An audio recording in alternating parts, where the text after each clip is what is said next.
Ngayong araw din mga kapatid, meron pa tayong isang ipinagdiriwang dahil ngayong araw ay ang ating pagdiriwang ng kapistahan ni San Lucas. Sino ba si San Lucas? Si San Lucas ay ang isa sa mga manunulat ng 4 na ebanghelyo. Pero hindi lang yun yung naisulat niya dahil pati yung gawa ng mga apostol ay siya rin ang nagsulat. Si San Lucas ay isang physician, doktor, at siya ay nakasama pa ni San Pablo sa kanyang ilang mga misyonerong paglalakbay. Bago naging ebanghelista si San Lucas, siya ay hindi naman Hudyo, siya ay Hentil. Ibig sabihin, iba ang kanyang pananampalataya sa nakagisnang pananampalataya ng ating Panginoon, ni Maria at ng iba pang mga Hudyo sa kaysaysayan ng ating kaligtasan. Sa ating ebanghelyo narinig natin kung papaanong sinugo ng ating Panginoon ang 70 alagad niya. Mula sa 12, ngayon naghirang naman siya ng 72. At pagkatapos yung 72 ito, dumami ng dumami ang alagad ng ating Panginoon hanggang makarating sa atin ang mabuting balita. At masasabi natin na si San Lucas ay isa sa mga bunga ng pagmimisyon na ito. Binili ng ating Panginoon dito sa 72, huwag kayong magdadala ng kahit na extra na damit, panyapak, huwag na kayong magdala ng extra. Ano ba yung daladala nila na kailangan lang nila? Dahil ang kailangan lang naman nila, ang natatangi nilang kailangan, ay ang ating Panginoon.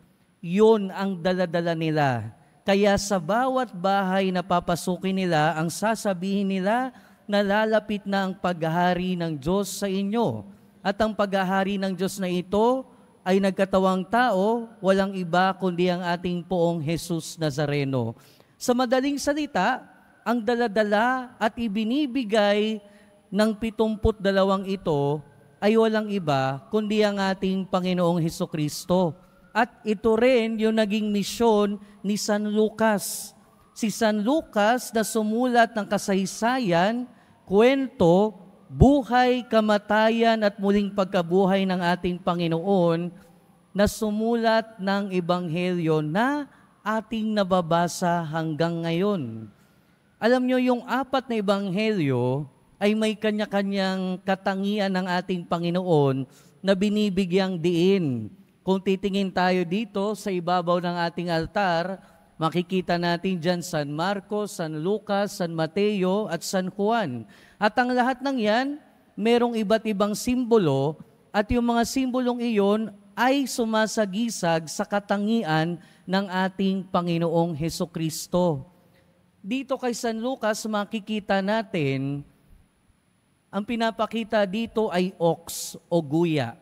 At ang guya sa pananampalatayang Hudyo at ang ating Panginoong Hesukristo ay Hudyo, ang guya ay sumasagisag ng pag-aalay, sakripisyo. Dahil nagsasakripisyo ang mga Hudyo para sa Diyos.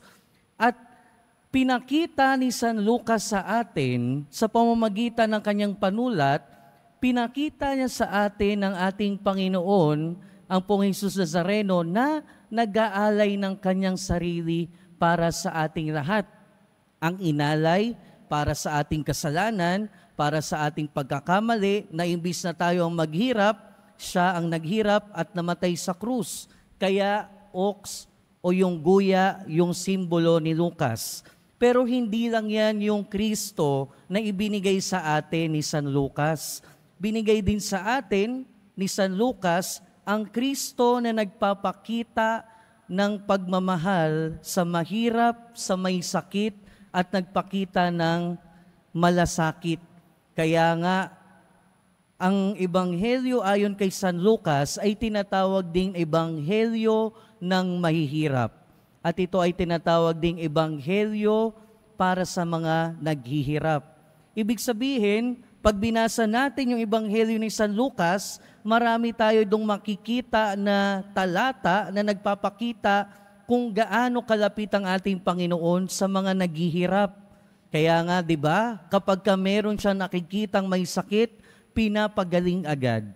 Kaya nga pag may nakita siyang inaalihan, sinasaniban ng demonyo, pinapalayas agad ang mga demonyo. Pero hindi lang yon, dahil pati yung mga naghihirap ng espiritual, tinutulungan ng ating Panginoon. At ang ganitong klase ng Kristo ay hindi lang naman natin makikita sa Ebanghelyo ni Lucas. Dahil kung susuriin natin yung ating buhay, kahit na anong paghihirap yung nararanasan natin, ibig sabihin, maaari tayong lumapit at dapat tayong lumapit sa ating Panginoon. Huwag tayong matakot o mahiya lumapit sa ating Panginoon pagka nakakaranas tayo ng hirap. Dahil katulad nga ng ipinapahayag ni San Lucas, ang mga naghihirap at nahihirapan ay malapit sa Diyos at mahal na mahal ng ating Poong Jesus Nazareno.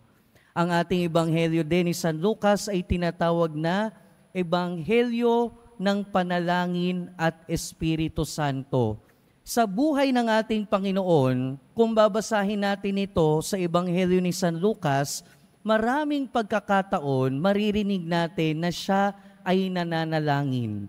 Maraming pagkakataon, pag binasa natin sa Ebanghelyo ni San Lucas, pumupunta siya isang lugar at mananalangin. Laging nakaugnay, laging nakakonekta sa Diyos Ama.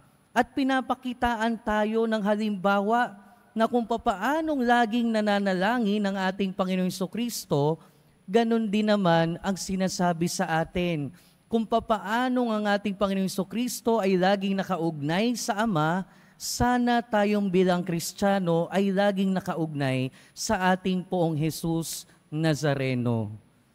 Marami pang iba na pwedeng sabihin tungkol sa Ebanghelyo ni San Lucas, pero ito yung klase ng Jesus na ipinakita niya sa atin. Ito yung klase ng Jesus na ibinigay niya sa atin. Pero ang totoo niyan, hindi lang si San Lucas at yung tatlong ebanghelista ang sumusulat ng Ebanghelyo.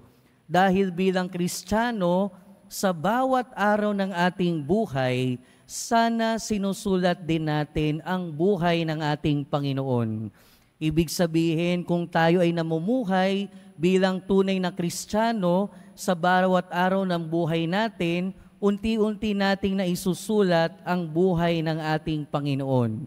Ang tawag sa mga Ebanghelyo, kung napapansin nyo, ang mabuting balita ayon kay San Lucas, ayon kay San Mateo, ayon kay San Juan. Pero sa buhay natin, tayo din, sana merong ebanghelyo na sinusulat. At mangyayari lamang yun kung talagang ibinibigay natin ang ating Panginoon sa ating kapwa. Mangyayari lamang yun kung talagang namumuhay tayo bilang tagasunod ng ating Panginoon. Kaya isipin mo ang ebanghelyo ayon kay, ilagay mo yung pangalan mo doon. Ano kayang klase ng Kristo yung ibinibigay sa natin sa ating kapwa? Nawa sa pagpapatuloy ng ating buhay, patuloy tayong bigyan ng grasya ng Panginoon na katulad ni San Lucas, maibahagi sa ating kapwa si Kristo. Maibahagi ang muka, ang malasakit at pagmamahal ng ating Poong Jesus Nazareno.